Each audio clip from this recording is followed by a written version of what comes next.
Understanding business entities can often feel like untangling a web. Among the many types, one that stands out for its unique characteristics, particularly in Texas, is the passive entity. Before we go over what a passive entity is, please give this video a like, press the subscribe button, and ring the notification bell so you can stay in the loop about crucial information that can benefit your business. A passive entity, by definition, is one that generates its income passively. This means the entity does not perform any regular and continuous business activities. In the state of Texas, a passive entity is specifically defined by the Texas Franchise Tax Code. According to it, at least 90% of the entity's federal gross income must come from royalties, rents, dividends, interest, or from the sales of real estate and securities. If you are wondering why one would want to create a passive entity in Texas, the answer lies in taxes. The key benefit of a passive entity in Texas is that it is exempt from the state's franchise tax.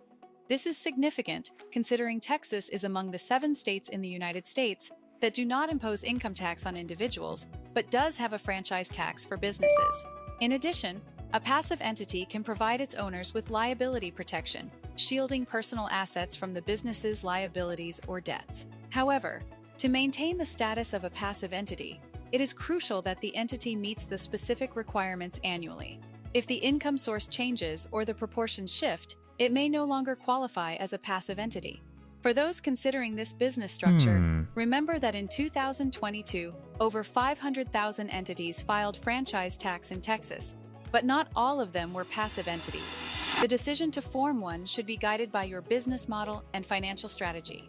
To set up a passive entity quicker, please visit legalregistration.com, or you can call our business formation team right now at 877-955-7111. Also, what do you think about the benefits of having a passive entity? Which advantage is your favorite? Leave your comment below and let us know what you think. Please also don't forget to like the video, hit the subscribe button, and ring the notification bell so you can keep up with important business registration information.